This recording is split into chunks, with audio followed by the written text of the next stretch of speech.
പത്തനംതിട്ടയിൽ തന്റെ സഹപാഠികൾ പീഡിപ്പിച്ചുവെന്ന 9ാം ക്ലാസ്സുകാരിയുടെ വ്യാജ പരാതിയിൽ കസ്റ്റഡിയിലെടുത്ത പോലീസ് മർദ്ദിച്ചെന്നാരോപിച്ച് 20 വയസ്സുള്ള യുവാവ് ആഭ്യന്തരമന്ത്രി രമേശ് ചെന്നിത്തലയ്ക്ക് പരാതി നൽകി. കൂടൽ എസ് ഐ ജയമോഹനും സംഘവും ക്രൂരമായി മർദ്ദിച്ചതായാണ് യുവാവിന്റെ പരാതി. സിവിൽ വേഷത്തിൽ പോലീസ് തന്റെ വീട്ടിൽ വരികയും ബലപ്രയോഗത്തിലൂടെ ഒരു വാഗണർ കാറിൽ കയറ്റുകയും ചെയ്തു. നിയമവിരുദ്ധമായി കസ്റ്റഡിയിലെടുത്ത പോലീസ് തിരിച്ചും മറിച്ചും തന്നെ ചോദ്യം ചെയ്തുവെന്നും യുവാവ് പറയുന്നു. പരാതിക്കാരെ തനിക്ക് അറിയില്ല എന്ന് പോലീസിനോട് പറഞ്ഞുവെന്നും ഹൃദയ ശസ്ത്രക്രിയ കഴിഞ്ഞ ആളാണെന്ന് പോലീസിനോട് പറഞ്ഞിട്ടും തന്റെ വാക്കുകളൊന്നും വിലക്കെടുത്തില്ലെന്നും യുവാവ് പരാതിയിൽ പറയുന്നു. എസ് ഐയും സംഘവും തന്നെ ക്രൂരമായിട്ടാണ് മർദ്ദിച്ചത്. ലാത്തി ഉപയോഗിച്ച് കാൽവെള്ളയിൽ ശക്തമായി അടിച്ചു. ബൂട്ടിട്ട കാലുകൾ കൊണ്ട് തന്റെ കാൽ ചവിട്ടി ചതച്ചു. ചെവിയിൽ പിടിച്ച് ശക്തമായി മുകളിലേക്ക് വലിച്ചു പൊക്കി. അതോടെ ചെവിക്ക് ഗുരുതരമായ ക്ഷതമേറ്റു. ജൂലൈ 4 വൈകിട്ട് 6 മണിയോടെയാണ് നിയമവിരുദ്ധ കസ്റ്റഡിയിൽ നിന്നും തന്നെ വിട്ടയച്ചത്. തന്നെ മർദ്ദിച്ച പോലീസിനെതിരെയും വ്യാജ പരാതി നൽകിയവർക്കെതിരെയും നിയമ നടപടി സ്വീകരിക്കണമെന്നും യുവാവ് പരാതിയിൽ പറയുന്നു. അതേസമയം മർദ്ദിച്ചുവെന്ന യുവാവിന്റെ ആരോപണത്തിൽ പോലീസിനെതിരെ വ്യാപക വിമർശനമാണ് ഉയർന്നിട്ടുള്ളത്. കുറ്റക്കാരായ പോലീസുകാരെ പിരിച്ചുവിടണമെന്ന ആവശ്യം ഉയർന്നിട്ടുണ്ട്.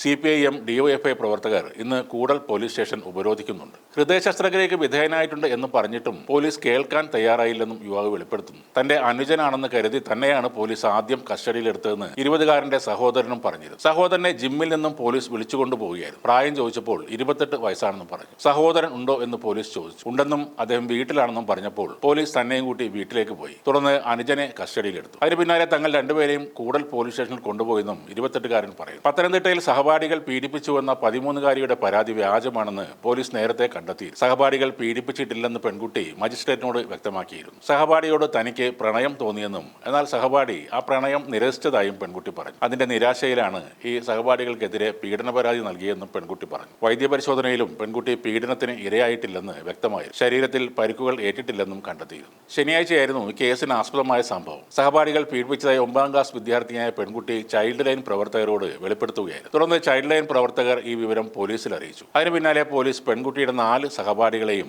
2 മുതിർന്നവരെയും വിളിച്ചു വരുത്തി മൊഴിയെടുക്കുകയായിരുന്നു. ഇത്തരത്തിൽ കസ്റ്റഡിയിൽ എടുത്ത യുവാവാണ് പരാതിയുമായി നിലവിൽ ആഭ്യന്തരമന്ത്രിയെ സമീപിച്ചിരിക്കുന്നത്. സ്കൂൾ വളപ്പിലും പുറത്തുവെച്ചും ലൈംഗിക പീഡനത്തിന് ഇരയായതായാണ് പെൺകുട്ടി പറഞ്ഞിരുന്നത്. ഒരു തവണ പെൺകുട്ടിയുടെ സഹപാഠി കൂടിയായ മറ്റൊരു പെൺകുട്ടിയുടെ വീട്ടിൽ വെച്ചാണ് പീഡനം നടത്തിയത് എന്നും പറഞ്ഞിരുന്നു. എന്നാൽ ഇതെല്ലാം കള്ളമാണെന്ന് ഇപ്പോൾ തെളിഞ്ഞിരിക്കുകയാണ്. ഒന്ന് ആലോചിച്ചാൽ നമ്മുടെ ആൺകുട്ടികളുടെ ജീവിതം നിയമങ്ങൾ കാരണം സൃഷ്ടിക്കപ്പെട്ട ഒരുതരം അരക്ഷിതാവസ്ഥയിലൂടെയാണ് കടന്നുപോകുന്നത്. ഒരു സ്ത്രീയുടെ വാക്കിൽ ഇവിടെ എന്തും സംഭവിക്കാം. ഇത്തരം കേസുകളിൽ ശാസ്ത്രീയ പരിശോധന നടത്തി കുറ്റം നടന്നു എന്ന് ഉറപ്പാക്കുന്നതിന് മുന്നേ പോലീസുകാർ മർദ്ദനം ആരംഭിക്കും. കുറ്റവാളിയായി തന്നെയാണ് ഇവരെ സ്റ്റേഷനിൽ ട്രീറ്റ് ചെയ്യുന്നത്. കുറച്ച് തല്ലുകൊള്ളുമ്പോൾ മിക്കവാറും ആളുകൾ ചെയ്യാത്ത എല്ലാ കുറ്റങ്ങളും ഏറ്റുപറയും. കോടതിയിലെത്തുമ്പോൾ തെളിവില്ലാതെ നിരവധി കേസുകൾ തള്ളിപ്പോകുന്നതും ഇതൊക്കെ കൊണ്ട് തന്നെയാണ്. ഇതിനു മുമ്പ് വ്യാജ പരാതികൾ കാരണം ഒരുപാട് പേർ ദുരിതങ്ങൾ അനുഭവിച്ച കാര്യമൊക്കെ അറിയാത്തവരല്ല നമ്മുടെ നാട്ടിലെ പോലീസുകാർ. എന്നാലും ഒരു പരാതി കിട്ടുമ്പോഴേക്കും പ്രതികളെന്ന് പറയുന്നവരെ പിടിച്ചുകൊണ്ടുപോയി ക്രൂരമായി മർദ്ദിക്കുന്ന സ്വഭാവം അവർ നിർത്തിയിട്ടില്ല. ശാസ്ത്രീയമായ പരിശോധനകളും തെളിവെടുപ്പും നടത്തി ഉറപ്പുവരുത്തിയാണ് ഒരാൾ കുറ്റവാളിയാണെന്ന് ഉറപ്പിക്കേണ്ടത്.